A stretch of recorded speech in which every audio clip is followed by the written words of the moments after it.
राधा श्री कृष्ण के प्रेम को जीवात्मा और परमात्मा का मिलन कहा जाता है। सदियों से पीढ़ी दर पीढ़ियां राधा कृष्ण की प्रेम कहानी पढ़ती चली आ रही हैं।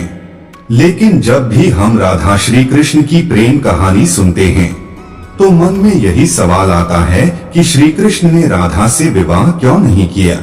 इसके पीछे कई तरह की व्याख्याएं दी जाती हैं। आइए जानते हैं उन सभी कहानियों के बारे में। एक मत यह भी है कि राधा ने श्री कृष्ण से विवाह करने से मना कर दिया था, क्योंकि उन्हें लगता था कि वह महलों के जीवन के लिए उपयुक्त नहीं है। राधा एक ग्वाला थी, जबकि लोग श्री कृष्ण को किसी राजकुमारी से विवाह करते हुए देखना चाहते थे। श्री कृष्ण ने राधा को समझाने की कोशिश की, लेकिन राधा अपने निश्चय में दृढ़ थी। एक अन्य प्रचलित व्याख्या के मुताबिक राधा ने एक बार श्री कृष्ण से पूछा कि वह उनसे विवाह क्यों नहीं करना चाहते हैं, तो भगवान श्री कृष्ण ने राधा को बताया कि कोई अपनी ही आत्मा से विवाह कैसे कर सकता है। श्री कृष्ण का आशय था कि वह और राधा एक ही हैं, उनका अलग अलग अस्तित्व नहीं है। राधा को यह एहसास हो गया था कि श्री कृष्ण भगवान हैं और वह श्री कृष्ण के प्रति एक भक्त की तरह थी। वह भक्ति भाव में खो चुकी थी, जिसे कई बार लोग भौतिक प्रेम समझ लेते हैं। इसलिए कुछ का मानना है कि राधा और श्री कृष्ण के बीच विवाह का सवाल पैदा ही नहीं होता है। राधा और श्री कृष्ण के बीच का रिश्ता एक भक्त और भगवान का है। राधा का श्री कृष्ण से अलग अस्तित्व नहीं है।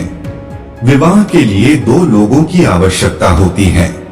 ऐसी भी मान्यता है कि श्री कृष्ण ने राधा से इसलिए विवाह नहीं किया क्योंकि वह साबित करना चाहते थे कि प्रेम और विवाह दो अलग अलग चीजें हैं।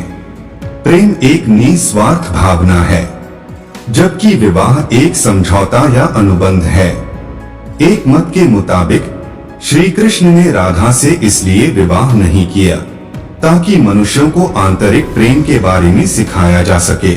राधा श्री कृष्ण का संबंध कभी भी भौतिक रूप में नहीं रहा, बल्कि वह बहुत ही आध्यात्मिक प्रकृति का है।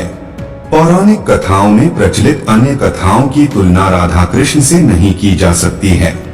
कुछ लोग इसकी इस तरह से भी व्याख्या करते हैं कि सामाजिक नियमों ने राधा कृष्णा की प्रेम कहानी में खलनायक की भूमिका निभाई। राधा और श्री कृष्ण की सामाजिक पृष्ठभूमि उनके विवाह की अनुमति नहीं देती थी। ब्रह्मवैवर्त पुराण के अनुसार पृथ्वी पर आने से पहले राधा की एक बार कृष्ण की सेविका श्रीदामा से बहस हो गई थी। राधा रानी क्रोधित हो गई और श्रीदामा को राक्षस के रूप में पैदा होने का श्राप दे दिया।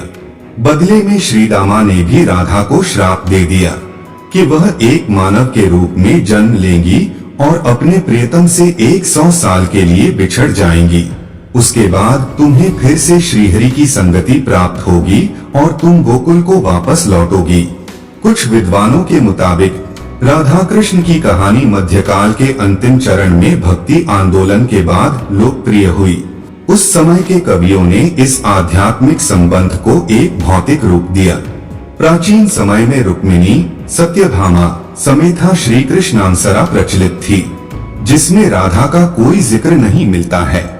देव की पुत्र श्री कृष्ण कुछ समय तक गोकुल में रहे और उसके बाद वृंदावन चले गए थे। श्री कृष्ण राधा से 10 साल की उम्र में मिले थे। उसके बाद वह कभी वृंदावन लौटे ही नहीं। इसके अलावा कहीं यह जिक्र भी नहीं मिलता है कि राधा ने कभी द्वारका की यात्रा की हो। दक्षिण भारत के प्राचीन ग्रंथों में राधा का कोई उल्लेख नहीं मिलता है। राधा श्री कृष्ण के बचपन का प्यार थी। श्री कृष्ण जब 8 साल के थे तब दोनों ने प्रेम की अनुभूति की। इसके बाद पूरी जिंदगी श्री कृष्ण से नहीं मिली। राधा श्री कृष्ण के दैवीय गुणों से परिचित थीं। उन्होंने जिंदगी भर अपने मन में प्रेम की स्मृतियों को बनाए रखा। यही उनके रिश्ते की सबसे बड़ी खूबसूरती है।